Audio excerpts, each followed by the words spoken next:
tous et bienvenue sur Fourmi Belgique.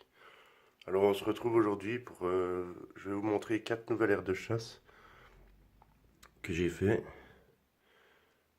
Quelles espèces sont mises dedans. Donc pour la première ici, c'est les Japonicus.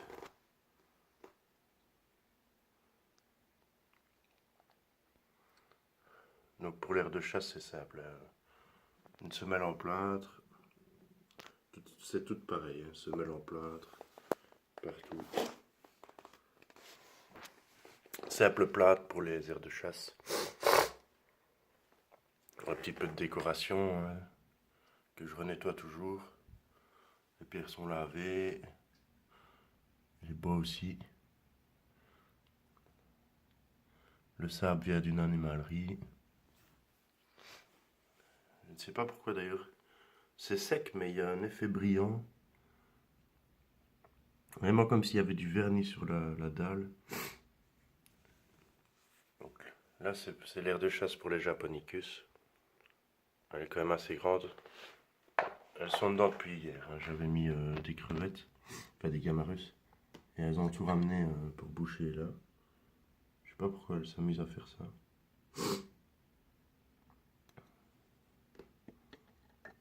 Donc bon, voilà, elles ont de quoi? Elles ont de la confiture de fraises, de l'eau. Ici c'est la petite aire de chasse pour les Arpegnathos. Alors, pour que vous voyez aussi la différence de taille. Voilà l'aire de chasse des Arpegnathos. Et voilà l'autre aire de chasse.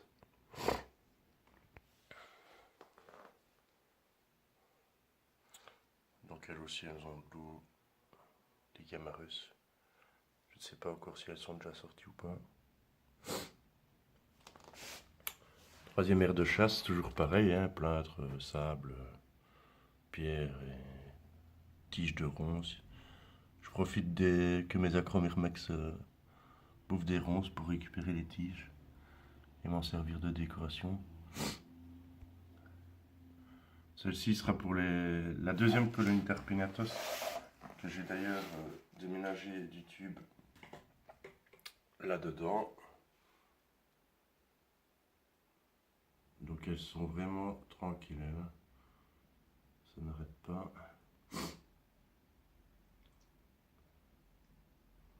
Elles ont des proies partout.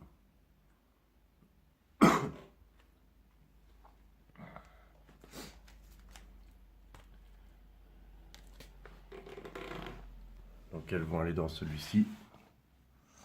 Et là, c'est la nouvelle aire de chasse pour les Nicobarensis.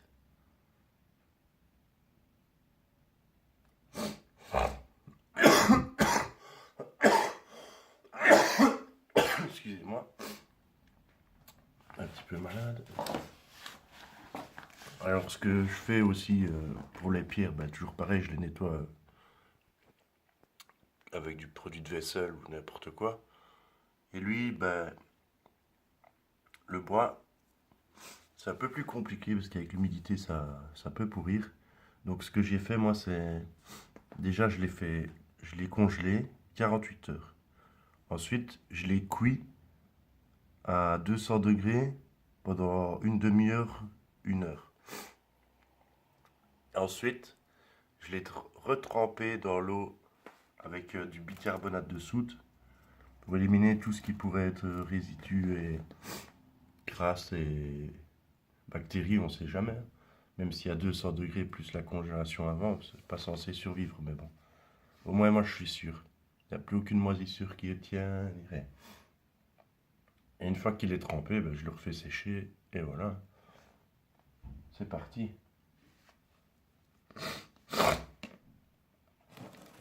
Ensuite, je ne sais pas si vous vous souvenez, mais j'avais 2 reines tétraponères seules.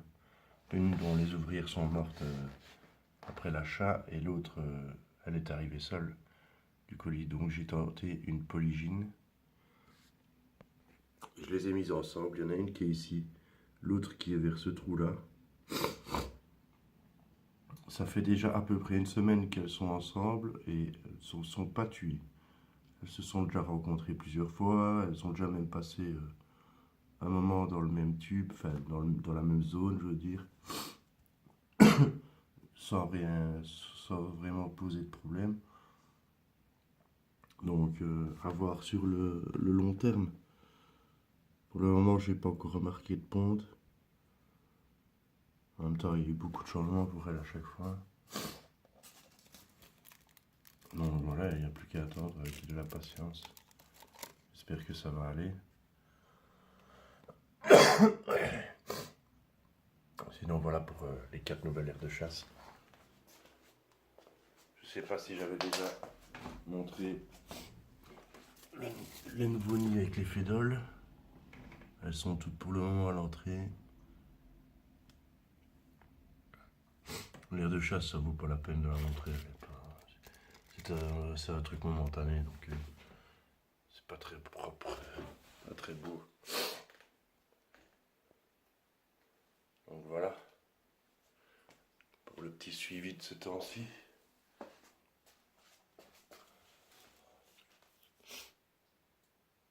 Hier aussi, j'ai toujours les pachycondylas là-dedans. Hier, vu que je n'en voyais plus, j'ai retourné la terre un peu. En fait, il en reste encore 3. Quand la colonie est arrivée, il en restait 5 sur une cinquantaine. Et là maintenant, ben, il en reste 3. 3 sûrs. Bon, ben, il me reste plus qu'à brancher ça pour les Nicobarensis. Celle-ci pour les Arpegnathos. Et voilà. Hein. Pour ceux qui voudraient voir, je ne l'ai pas encore montré en vidéo. Il faut juste que...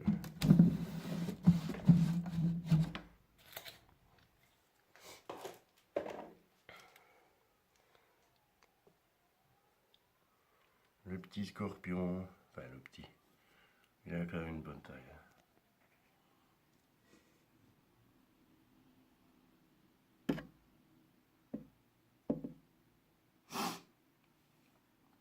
Je l'ai appelé The Rock.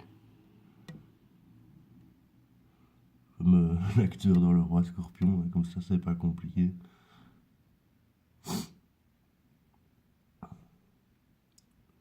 Je sais pas trop dire s'il est beauf ou pas. J'ai essayé de lui donner avec une pince à épiler des grillons. Enfin, sans succès vraiment.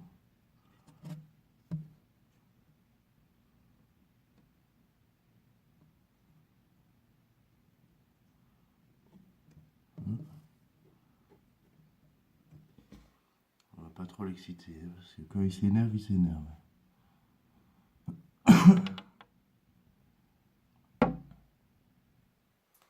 Voilà. Ma petite famille d'insectes qui se porte pour le moment très bien.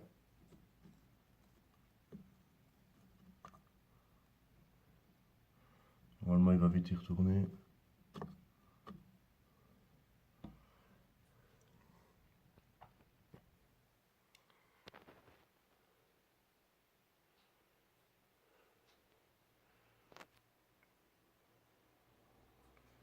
Il est excité là, il a la queue levée. Ah, voilà, il va retourner dans sa grotte.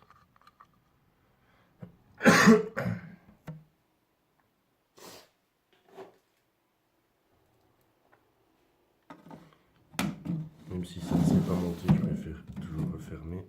On ne sait jamais. La lampe chauffante. Voilà, qu'est-ce que je pourrais vous montrer d'autre pour le moment, mis à part le petit Lasius Niger. Ça a l'air de plutôt bien se passer.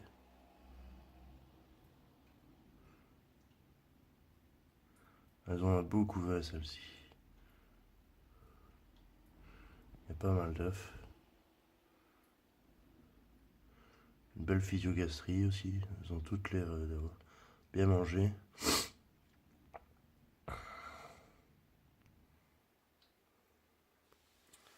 Celle-ci.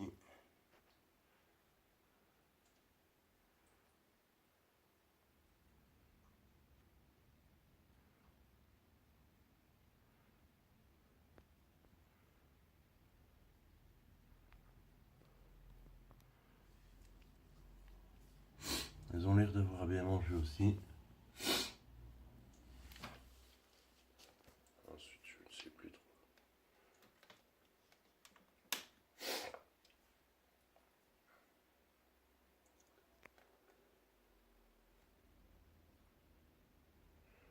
Je regarde un peu vite fait, mais il y a les diacamas, je les ai un peu excités là. J'attends de voir. Toujours pas de traces d'œuf ni de ponte, donc je ne sais pas dire si j'ai tout ce qu'il faut. Enfin, si j'ai une gamergate ou si je m'en occupe bien. Donc voilà. Bon, ben je vous laisse sur ce dernier chapitre. Voilà. Donc, les petites aires de chasse.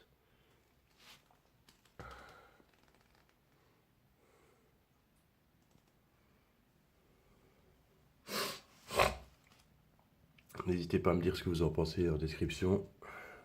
Si vous pensez qu'elles sont bien faites, s'il y a du mieux à faire et tout ça.